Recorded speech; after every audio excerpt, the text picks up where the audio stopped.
Hey, what's up guys? Today I'm going to be showing you how to install a seat reupholster kit. I purchased mine from lseat.com.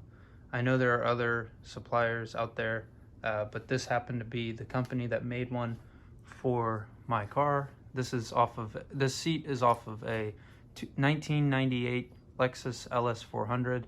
And this was actually the best condition seat out of the whole car.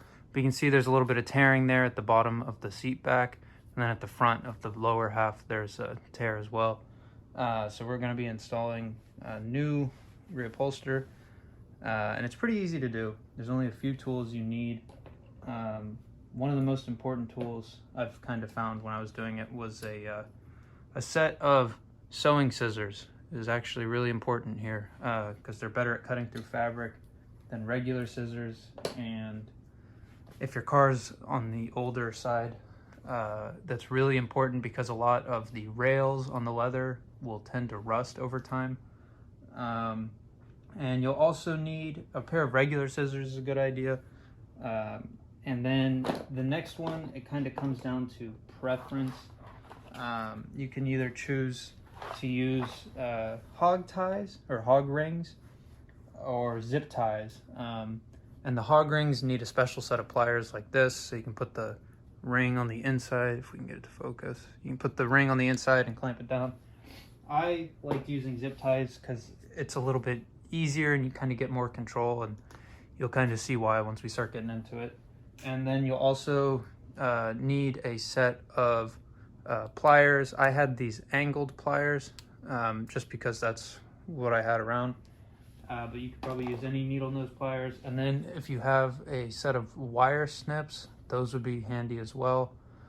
So we're just going to go ahead and get into it. Okay, so the first step is going to be removing the seat back here. So this is where having a heavy-duty pair of wire snips can come in handy. I don't have any on me at the moment, so I'm just going to be using pliers. But you're going to go around the trims here, and you're going to see where the fabric or the leather is hooked on. So we'll just go ahead and start over here on this back section. So the white ring right there, we're going to go ahead and need to remove. And using pliers is easy enough, it just kind of comes off.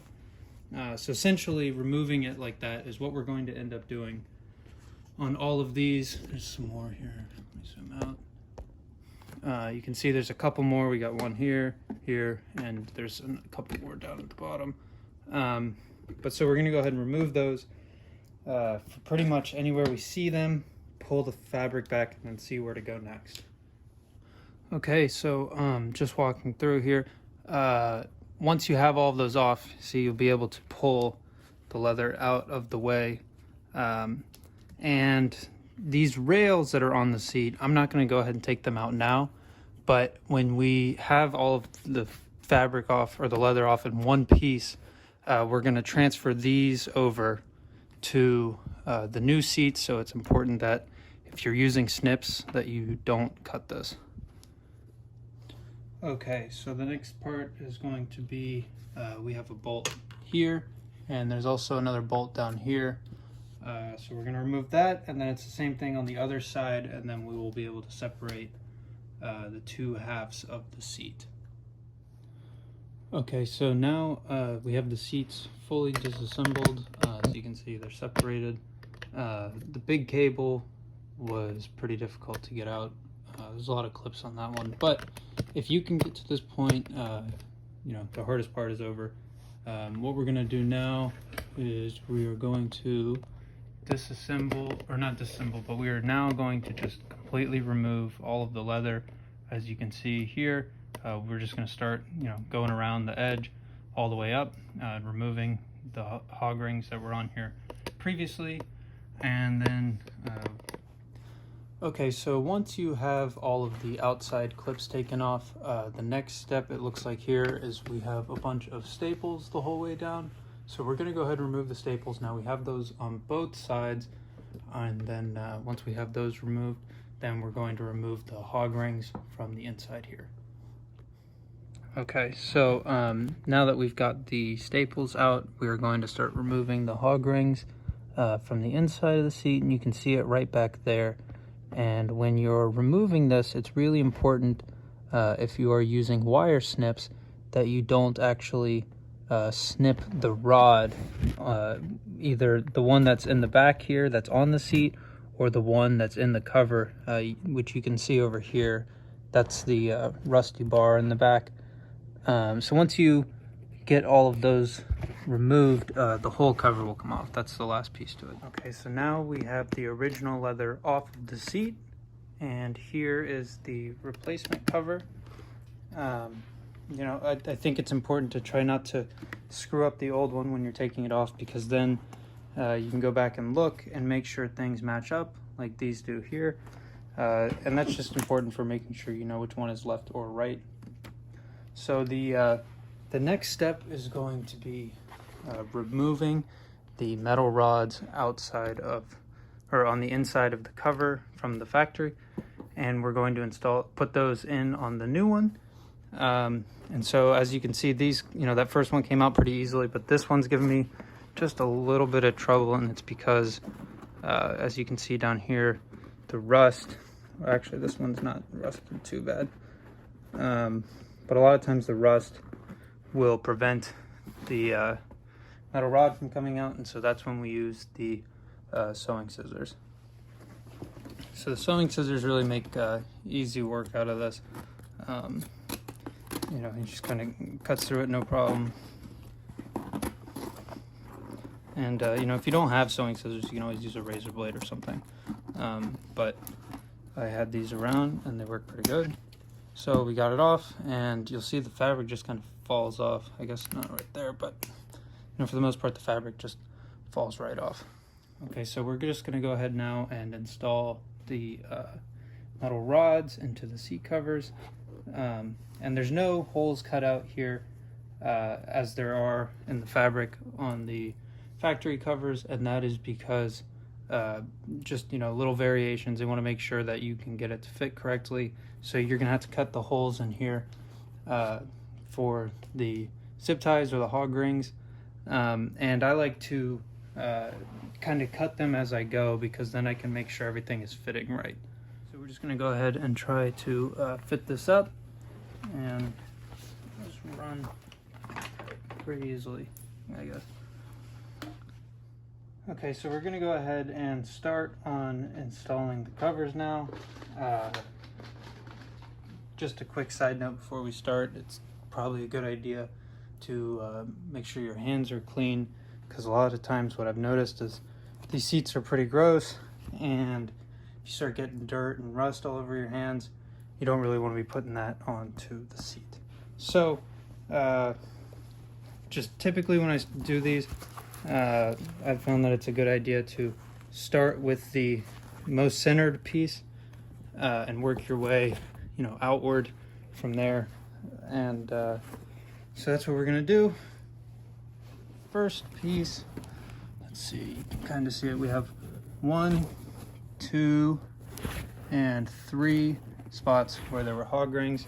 So I'm just going to try and line this up best I can, and, you know, cut out the spots where the hog rings, where the hog ties are supposed to go. But we're going to be using zip ties because they're a little bit easier to work with.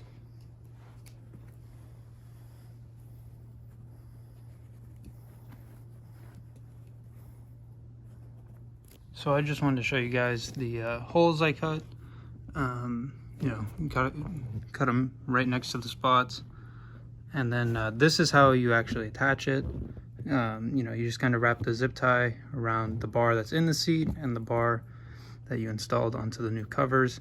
And I have this one loose because I like to fit all 3 on, and then we'll kind of tighten it down once we have it positioned correctly. Okay, so we have all 3 on, but we haven't tightened them down yet. And that is just because before you tighten any of them down, you want to just make sure everything lines up as it's supposed to. Because if it doesn't line up like it should, and you tighten them down, you're going to have to go back and redo it. So just kind of, you know, make sure that we like it. You know, this is pretty good. So I'm gonna go ahead and tighten these down, and then we're gonna do the sides and the top, and then we'll be right back. Okay, so now that we have all of the rails zip tied in, we're going to go ahead and do the stapling. All I'm doing is you can check still, where the staples originally were and use it as kind of a reference. But all I'm going to do is I'm just going to pull this tight and, making sure my fingers are out of the way. I'm going to take the staple gun. I'm just going to go along it and staple into the fabric, or the foam rather, because behind the foam there's a piece of sheet metal, so you can staple right to it. And we're just going to go along and do that the whole way down.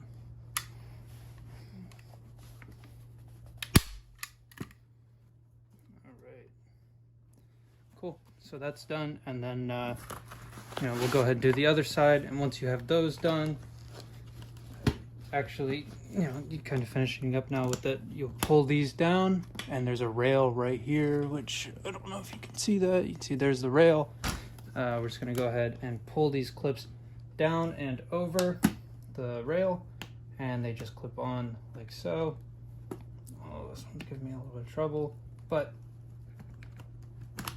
there you go. And so you just go ahead and here's, you go down the whole way, get the rest of the clips, and that will do it for the lower half. Okay, so that is going to finish up the bottom half of the front seats. As you can see, it came out really good. There's a little bit of wrinkling here and here, and a little bit over here. But if you have a steamer, like for clothing, you can go over it, and I believe it'll shrink the leather. I just put the back seats in my car a couple days ago, and just the heat of being outside was enough to shrink it up. Definitely improves significantly once you put it in, and more likely than not, this is going to be a substantial upgrade anyways from the seats that are already in your car, considering mine were so torn. So I'm more than happy with this as it is, but I do know that once I put it in the car, it's going to look a lot better. So now I'm going to go ahead and do the same thing for the top half, and I'm not going to show you guys all of it because we already did this one, and it's basically the exact same thing, but I will show you anything that is different. I know that I'll show you how to cut out the holes for the headrest. And so to do the headrest, it's actually really easy. Once you get all the covers assembled, you get up to the top here, and you can actually find the holes where the trim pieces are supposed to go. So what I do is I poke a hole with a screwdriver, which you can already see I've done there. And then we're just going to take our scissors and kind of feel for the hole.